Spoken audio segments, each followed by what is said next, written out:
ये है प्रभुंर भावावेगर कथा एवं प्रतिदिन प्रति मुहूर्त प्रति समय अनुभव अच्छी कहले राति पाई श्रेष्ठ यही महानुभवता आमको पहुंचाई आम यही अनुष्ठान समस्त कमिटीर समस्त सभ्य श्रद्धा एवं विशेष भाव में अरुण बाबू को अंतर गभीरतम प्रदेश शुभेच्छा कृतज्ञता जे विश्व ब्रह्मांडर अधिपति तांको पई एई भली महोत्सव करवा तांकर रूप तांकर वेश तांकर अवतार को सर्वसम्मुख को आनिबा किछि छोटिया कथा नहीं। जे भी जोठी मते सुनछंती एवं जे भी एई कार्यक्रम रे शामिल अछंती समस्त को अंतर धन्यवाद और कृतज्ञता जनाउछि। प्रभुंकर महिमा अपार आमे स्थान काल पात्र विशेष रे जोठी भी था ना कहीं तांको डाकिले से कान दे रहते। प्रभु निजे कहचंती तुमे संसारर जंजाल ठीक भाबे तुलाओ मु तुमको कान दे देथिबी। तुमे जदि संसारर जंजाल संसारर बोझरे हेळा करी मते दिन राति डाकिबो ताहाले मु सुनिबी। तेणु आमर जहाँ उत्तरदायित्व जड़े महापुरुषंर गोटे आप्तवाक्य कर्म तेरी अच्छी हो तो किस्मत तेरी दासी है, कर्म तेरी अच्छी हो तो किस्मत तेरी दासी है, नियत तेरी अच्छी हो तो घर मथुरा काशी है।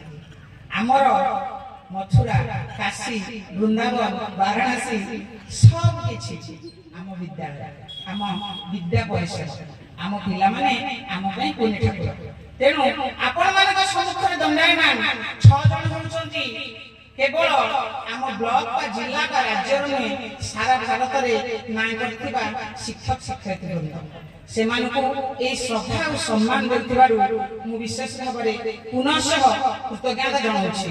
जेहेतु जगन्नाथर मंच मात्र 2-4 पद ठाकुरन पई कहिबी अनुमति मते करूछि। आमे स्काउट एंड गाइड्स ट्रेनिंग रे जाई थाउ दिल्ली ओडिसा रो 5 जन आपण माने समस्त जानिथे वायरलेस पई गोटे वाकी कोर्स हुए तो से वाकी कोर्स रे मो ग्रेड 2 क्वालिफाई करछि।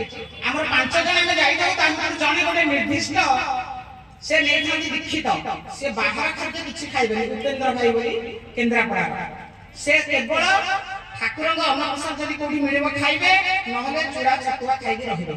आमे ट्रेनिंग सरला परे विभिन्न जगह बुलिबा को जाउ समस्त कहती स्काउटिंग इज आउटिंग। तेणु आमे एई क्रम रे प्रथम रखिलु जे हमर हस्तस्थल दिबा जगन्नाथ मंदिर आमे जिबु सेदिन भाईंगर खुशी कहिले न सरे से दिन खाई परिबो हमर टिके दीर्घ 7 दिन परे आ सेठी जो रोसई हुए तांको पई जदि प्रथम रु रखा हितो से खांती नले खांती नै एमिति भाबरे से प्राय उपास कले कहले चले। किंतु आमे बाहरिबा पई जो दिल्ली रो जलवायु बा वायुमंडल को नै कि जो ठंडा पई टिके डेरी हो गला। जगन्नाथ मंदिर रे पहुंचला बेला को मन पूरा व्याकुल आज सेठी आमे महाप्रसाद पाइबा मो ठाकुर को बारंबार कहथाय आम पई न हो उपेंद्र भाई को पई टिके खाद्य प्रभु रखि दिबे तो आपण माने सुनिले आश्चर्य होबे। आमे गला बेला को समस्त खाइबा सरिलानी जने पोछा लगाउछंती खाई सारिया पर जो पोछा लगा जाए से पोछाटी लगाउछंती से पोछा लागिबार दृश्य देखि कि आमे माने खूब दुखित हेलु। मु कहली प्रभु कोन आपन अंतर रे कोन अछि एमती कोन परीक्षा करले। किंतु जते बेले मु जाई काउंटर रे पचारली जे प्रसाद है क्या से कहले नाइ मैडम सरी गलानी प्रसाद आपन माने बहुत लेट रे आसिले मोर रूम टांकर उठिछ कहला बेले को मो प्रभु कथा आखिरे सत लुहा आसी जाउची। से लोक कहले मात्र 5टी पुड़िया अछि आपन केते जण अछंती आपन को पाइबो तो ए हला मो प्रभुकर महिमा। आमे ठीक 5 जण थिलु जय जगन्नाथ एवं से जो 5टी महाप्रसाद रे पुड़िया थिला आमे सेतु 3टी भी खाई परिले नाही आउ 2टी उपेंद्र भाई पई आसिला से बाकी 2 दिन धरि ताको खाइके रहिले एवं आमे ओडिसा थिलु। ये हला प्रभुकर भावावेगर कथा एवं प्रतिदिन प्रति मुहूर्त प्रति समय अनुभव अच्छी कहले राति पाई जीव।